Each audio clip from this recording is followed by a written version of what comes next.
County Judge Executive Houston Wells. Welcome to County Connections. Today we have a special guest, Ms. Jody Spalding, the volunteer coordinator for CASA. We're going to learn a lot about CASA today.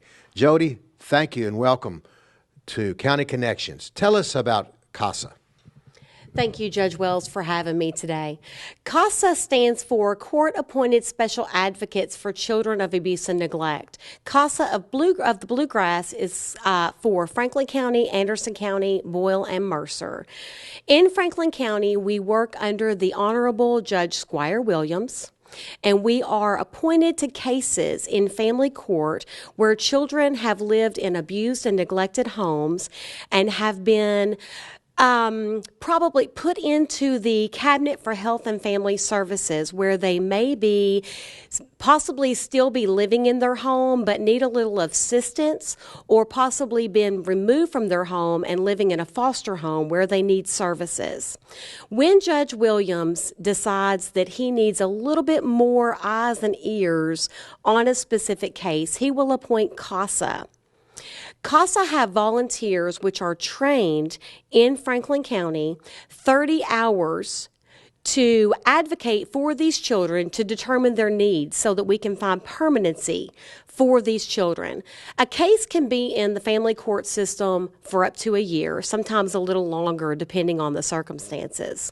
In that year, a CASA advocate will visit a child once a month and visit the families of the child once a month. They will speak to professionals that work with the child, therapists, medical professionals, teachers, counselors, anyone who has a relationship with that child to help decide the best interest of that child. A CASA advocate will develop a relationship with that child and decide what might be the best permanent living situation for that child. They will submit a court report to Judge Williams every 3 months for him to review. After the reviews take place for about a year, that will be the time when Judge Williams will decide whether or not that child can return to home or whether or not that child will need to be put up for adoption. CASA is funded through fundraising, and we receive grants that our executive director, Laura Garant, take care of in Mercer County. We are also on the state budget, so we do receive some state funding. We have an upcoming chili luncheon on November the 2nd, where the community will come together and do fundraising for CASA. We have one paid staff member that's full-time in the Franklin County office, and we have 2 part-time staff members in the Franklin County office. We have 41 active children that CASA serve, and we have 20 volunteers. We are in desperate need of volunteers to advocate for these children.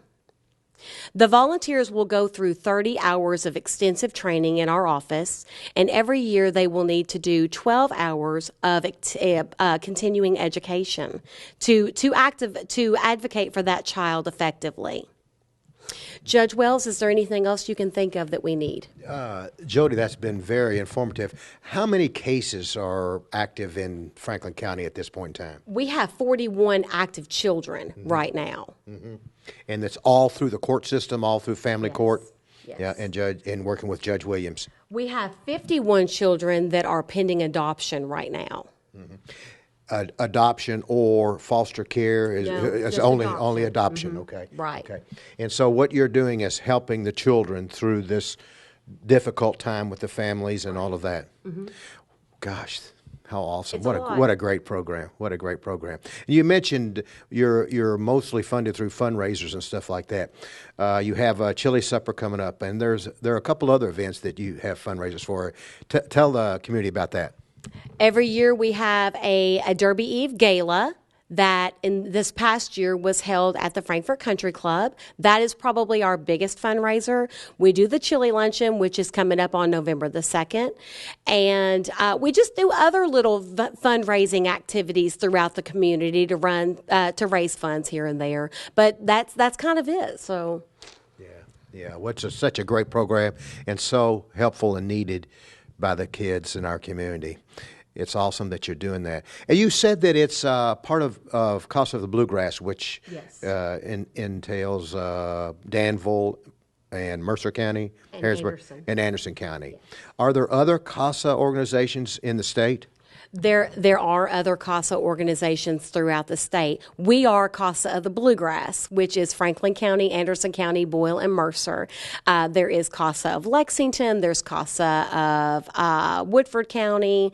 So, yes, there are other CASAs throughout the state. And do they do the same type of thing that you do, same type of program? Yes.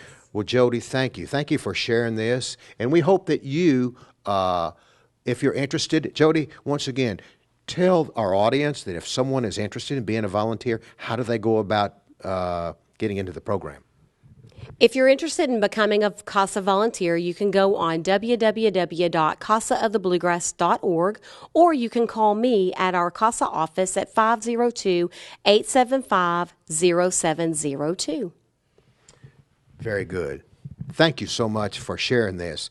And God bless you for what you do in helping our children in our community. Thank you so much. We're so proud to have Jody Spalding today talking about CASA. We hope that you learned something about CASA because it's been so helpful to our children in our community and through the court system. Thank you for watching County Connections. We hope that you like and share our program. Thanks again for watching.